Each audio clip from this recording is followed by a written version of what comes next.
construire des infrastructures financières qui répondent aux besoins des pays du Sud, notamment les pays africains.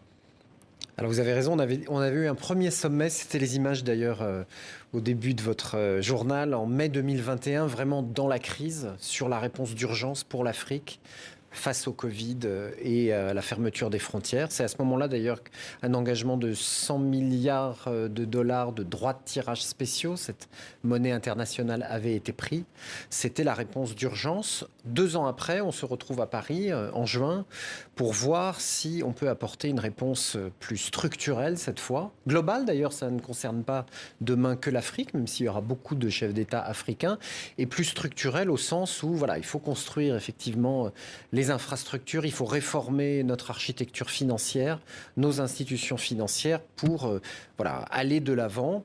Et sur les infrastructures, évidemment, la grande question, c'est comment aller chercher plus d'argent privé, comment mobiliser l'argent public pour que des investisseurs s'intéressent plus à l'Afrique. À un moment où, vous le savez, le resserrement des conditions monétaires fait qu'on va plutôt aux États-Unis, on va plutôt en Europe, on va plutôt en Asie qu'en Afrique. Donc il faut une réponse que des chefs d'État, c'est l'objet de ce sommet, nous apportent la direction pour ne pas oublier l'Afrique. Alors si vous voulez atteindre vos objectifs, il va vous falloir notamment réformer le FMI, la Banque mondiale et les banques multilatérales de développement. L'ambition du sommet de Paris ne serait-elle pas démesurée ? Un nouveau consensus, c'est ça qu'on cherche, c'est ça que le président Macron veut chercher. Un nouveau consensus, ça veut dire un nouveau récit, c'est-à-dire quelque chose où on cesse d'opposer le développement, la lutte contre la pauvreté, le mandat classique du développement et le climat, parce que les deux vont ensemble, je le vois dans tous les pays. Ça suppose plus de moyens financiers, évidemment une nouvelle ambition financière. Donc là, vous voyez, demain, il y aura beaucoup de discussions sur la dette, beaucoup de discussions sur des taxations internationales, beaucoup de discussions sur la mobilisation du privé.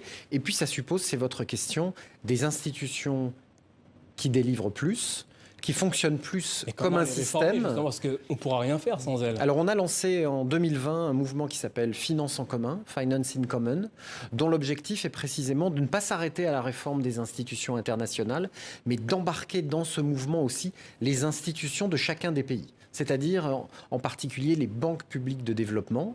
Il y en a une centaine en Afrique. Les gens ne le savent pas. J'étais ce matin avec le ministre Gondangwana d'Afrique du Sud.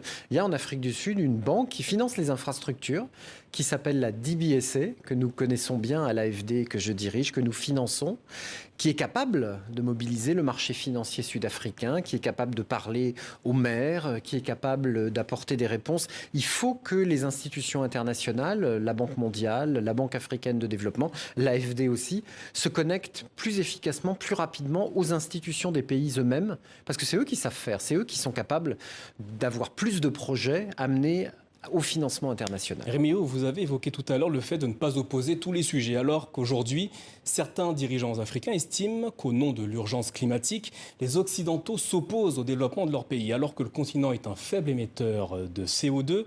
Quels arguments leur opposez-vous ? Je ne veux surtout pas leur opposer d'arguments. Je pense qu'effectivement, l'Afrique n'émet que 3%. Ont-ils tort lorsqu'ils s'expriment de cette façon ? Je pense qu'ils ont tort au sens où ils voient dans leur pays, dans leur territoire, auprès de leur population, l'impact du changement climatique, qui vient renforcer encore les problèmes de pauvreté, d'infrastructure. Donc les deux vont ensemble, donc il faut une réponse complète. Et je n'ai pas entendu d'ailleurs que les chefs d'État africains ou les ministres ou les patrons d'entreprises ou la société civile que je rencontre moi dans tous mes déplacements s'opposer à la lutte contre le changement climatique. Je pense que tout le monde est conscient de l'impact, de la nécessité de s'adapter, de la nécessité aussi collectivement de réduire les émissions. Le problème, c'est il faut peut-être pas le faire avec les mêmes instruments, avec le même rythme, avec les mêmes façons de faire que nous faisions la lutte contre la pauvreté. Il faut plus de moyens, il faut aller plus vite, il faut connecter avec... La lutte contre le changement climatique et le développement vont-ils de pair ?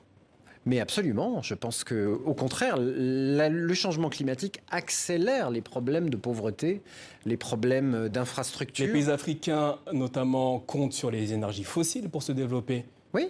Comment est-ce que ça pourrait être, entre guillemets, en phase avec la lutte contre le changement climatique ? Alors la question, c'est de se mettre dans des trajectoires de long terme. On a cette discussion en ce moment avec le Sénégal. Je citais l'Afrique du Sud. Vous savez, l'Afrique du Sud s'est engagée dans une politique de transition énergétique juste qui vise à réduire la part du charbon.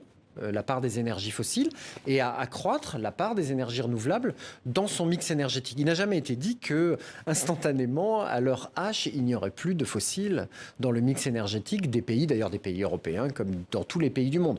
La question, c'est est-ce qu'on est capable, par de la coopération internationale, par les forces du pays et des investissements internationaux, de réduire cette part pour réduire les émissions. Lutter contre la pauvreté et le réchauffement climatique, c'est un défi immense en matière de financement. Aujourd'hui, à combien chiffrez-vous les besoins des pays du Sud ? Alors, ce qui est chiffré, c'est de l'ordre de 2000 milliards de dollars chaque année. L'ONG Oxfam estime qu'il faudrait 27 milliards d'ici 2030. Ah non, vous voyez, moi je suis bien au-delà de ce qu'estime Oxfam. 27 000 milliards, pardon. Donc ça, c'est le cumul. Vous voyez, si c'est 2000 par an sur une durée de 10 ans, on est à peu près à 20 000 dollars. Donc il faut trouver à la fois des ressources dans les pays eux-mêmes, parce que n'oublions pas qu'il y a de l'épargne, il y a de l'investissement, il y a des marchés financiers dans les pays africains et il y a eu un grand progrès accompli dans ces domaines-là. Et puis, il faut compléter ces ressources par des investissements internationaux publics, venant des institutions publiques comme la Banque mondiale ou l'AFD, mais aussi, bien sûr, privés. Et donc, il faut rendre ces marchés plus attractifs aux investisseurs internationaux et aux investisseurs domestiques. Les pays du Sud reprochent souvent aux pays du Nord de ne pas respecter leurs engagements en matière de financement. Comment comptez-vous restaurer la confiance ? Alors, il y a un double engagement qui a été pris, j'allais dire à Paris. Le premier, c'est les 100 milliards de la finance climat pris en 2009. Donc on était à 83 en 2020. Donc il faut maintenant qu'on atteigne ces 100 milliards. On peut espérer qu'on y était en 2022 quand on aura les derniers chiffres. Et puis il y a les 100 milliards que je citais de droits de tirage spéciaux. J'espère bien que le sommet va montrer qu'on les a atteints. Et puis il y a le montant de l'aide publique au développement. Vous savez que la France a atteint 0,56% de sa richesse nationale pour l'aide au développement. C'est un niveau historique. Donc on n'a jamais été à des niveaux d'investissement aussi élevés. Et au-delà des financements, il y a la question de la dette. Comment les pays du Sud pourraient-ils faire face aux défis du climat alors qu'ils sont contraints de rembourser leurs dettes auprès des États créanciers, des institutions financières ou encore des banques privées ? Alors il faut bien faire attention, l'Afrique n'est pas endettée. L'Afrique, des gouvernements africains sont endettés. Il faut qu'on finance mieux les économies et que les acteurs économiques africains puissent porter plus de dettes. Je pense là en particulier au secteur privé. Après, vous avez raison.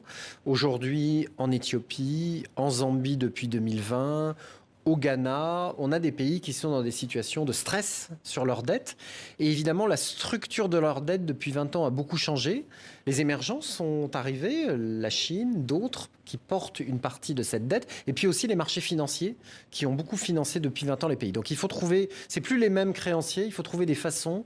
Et on est en train d'avancer. On va voir aussi demain et après-demain les progrès accomplis, de trouver des façons de simplifier, d'alléger le poids de la dette dans ces pays. Rémi Rioux, merci d'avoir répondu à nos questions ce soir.